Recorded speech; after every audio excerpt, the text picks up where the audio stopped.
আজি প্ৰথম আৰম্ভণি হৈছে আমাৰ শ্ৰদ্ধাৰ মহাধিবক্তা আহিছিলে আজি দেৱজিৎ শইকীয়া মহোদয় তেওঁ আৰম্ভ কৰিছে যিহেতু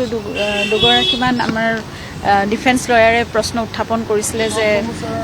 চেণ্ট্ৰেল গভৰ্ণমেণ্টে কেনেকৈ পাৰ্মিশ্যন দিব পাৰে আমাৰ যিহেতু ছিংগাপুৰত ঘটনাটো সংঘটিত হৈছিলে আৰু আমাৰ অসমত কেনেদৰে মানে বিচাৰ হ'ব পাৰে কিন্তু সেইটো যে চেংচন চেণ্ট্ৰেল গভৰ্ণমেণ্টে কেনেদৰে কৰিছে আৰু কি কাৰণে কাৰণ গুৱাহাটীতে গোটেই কনস্পিৰেচিৰ ষড়যন্ত্ৰটো সূত্ৰপাত হৈছিলে গতিকে ইয়াত হোৱাটোৱে সম্পূৰ্ণ শুদ্ধ সেই কথাখিনি তেওঁ আৰম্ভণি কৰি গোটেই কথাখিনি তেওঁ আদালতত উপস্থাপন কৰিলে তাৰপিছত আমাৰ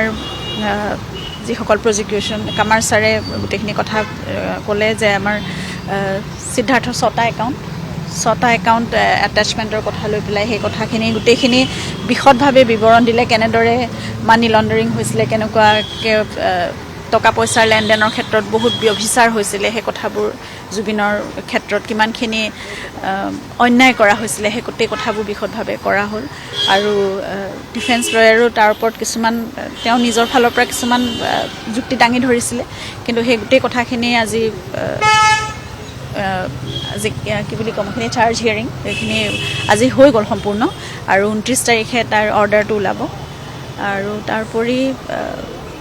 আৰু 20 তাৰিখে আমাৰ নেক্সট ডেট দিছে 20 তাৰিখে আহিব লাগিব আকৌ